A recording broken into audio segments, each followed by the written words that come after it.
Welcome to another segment of Let's Talk Real Estate. In the Dallas real estate market, everybody focuses on the offer price. It's the big, flashy number everybody wants to talk about. But in our experience, the winning move, the thing that can save you tens of thousands of dollars or even the entire deal, is hidden in the fine print, which are contingencies attached to the main body of the contract and form an integral part of the entire transaction. Today we are pulling back the curtain on the Texas real estate contract.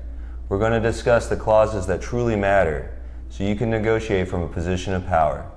My name is Kyle Kreick and I'm joined by my business partner Mark Meras, and together we are the co-founders of Paragon Realty Advisors located right here in Uptown Dallas. Thanks, Kyle. We're about to cover a lot of ground, but here's what you absolutely need to know right now. First, contingencies are your contract's escape clause. For a buyer, they are an essential financial safety net. For a seller, they represent a calculated risk that must be managed. Secondly, in a competitive market like DFW, the fewer the contingencies a buyer includes, the stronger their offer looks. It's not just about the price you offer, it's about the certainty of your offer. And third, for sellers, understanding how to negotiate these contingencies, especially with powerful tools like the kick-out clause, is your number one defense against the deal falling apart weeks down the line. To understand the game, you have to know the rule book. In Texas, a rule book is a TREC 1 to 4 family residential contract. TREC just stands for the Texas Real Estate Commission.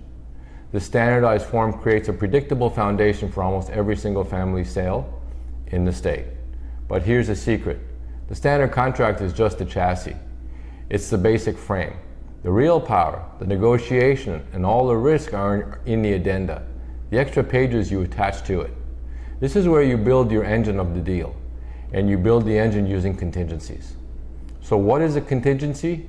Put simply, it's a condition that must be met for the contract to become legally binding. If that condition isn't met by its deadline, the buyer can typically walk away and get their deposit, their earnest money back.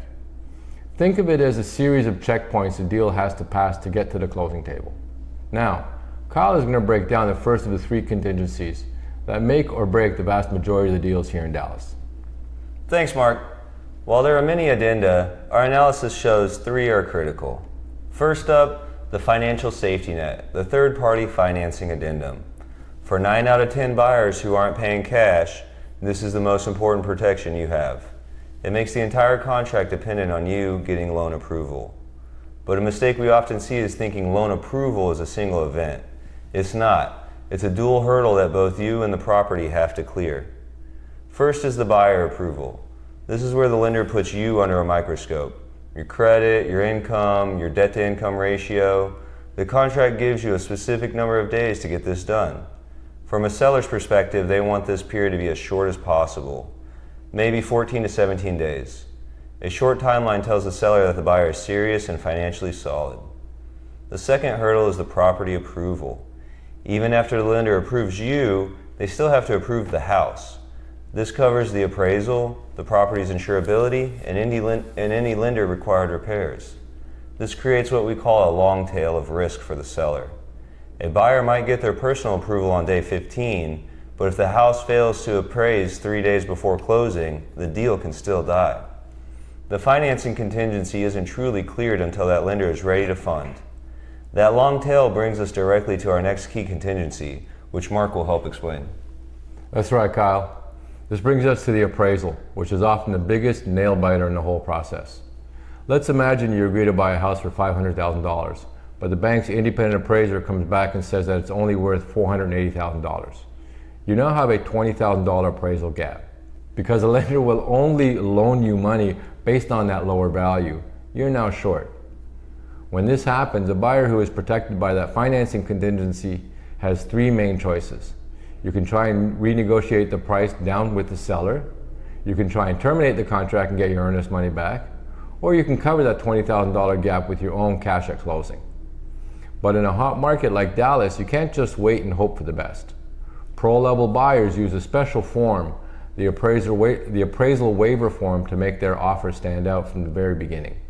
This form lets you contractually agree up front to cover any appraisal gap up to a certain amount. For example, you could offer $500,000 and include a partial waiver stating that you'll cover any gap up to $10,000. For a seller looking at multiple offers, seeing that waiver is huge. It shows that the buyer is committed and has the cash to back it up, removing a major part of the uncertainty for them. It's a powerful way to compete on terms, not just price. Now Kyle will cover the contingency that can cause the biggest chain reaction of all. Absolutely, Mark. Finally, we have the domino effect, the addendum for sale of other property by buyer.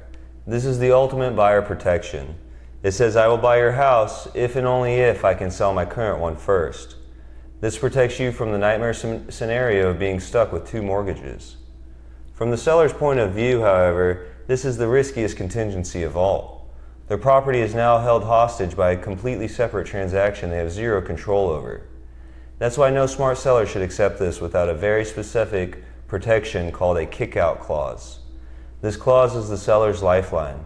It allows them to continue marketing their home even after accepting the contingent offer. If they get another offer they like, it triggers a fish or cut bait moment. They give the first buyer notice, who then has a very short window of 24 to 72 hours to make a choice.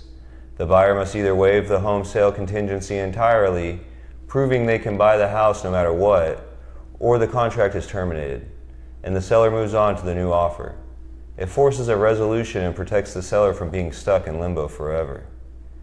Now these are the big three, but there are many other addenda that can shape your deal, like the HOA addendum or the seller's temporary lease. We actually break those down in another video, but now Mark is going to put all this together into a cohesive strategy for both buyers and sellers. Thanks, Kyle. So how do we put this all together into an actionable advice? If you're a buyer, your strategy should be this. First, get financially fit first. Get a full underwritten pre-approval from a reputable local lender. This lets you confidently offer a shorter financing period, which sellers love. Secondly, plan for the gap. Know exactly how much cash you can bring to cover a potential appraisal gap before you make an offer, and use that partial waiver to show your strength. And finally, avoid the dominoes. The home sale contingency makes your offer incredibly weak. If you have to use it, be prepared for an aggressive kick-out clause. Now, if you're a seller, your mindset should shift. First, read the fine print. A high offer price with a long financing period is weaker than a slightly lower offer price with a shorter period and partial appraisal waiver. The terms are the true test of a buyer's strength. Secondly, negotiate aggressively. In a seller's market, you have the leverage. Counteroffer to shorten the contingency period or add appraisal waivers. If you accept the home sale contingency, insist on the shortest possible kick-out period. In today's hyper-competitive market, the battle isn't just about price anymore. It's about the allocation of risk. The strategic use of these forms has become the new language of negotiation, because in real estate today, certainty is the new currency. The Texas real estate contract is more than just paperwork. It's a rule book for a high-stakes financial game. By mastering these contingencies, you stop being a passive player and become a strategist. You learn how to manage risk, protect your money, and close your deal with confidence. And that's our commitment to our clients. Navigating the complexities of these contracts is where deals are won and lost.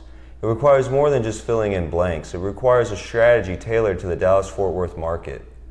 Our team specializes in this, turning contract negotiations from a point of stress into a source of strength. If you want an expert to craft a winning strategy for you, please go to www.paragondfw.com to schedule a free consultation today. If you found this video helpful, make sure you give it a thumbs up and hit the subscribe button and notification bell so you have access to all current and future content. And finally, make sure you leave a comment below. We'd love to hear from you. Thank you for watching this video, and we look forward to seeing you in the next one. All the best.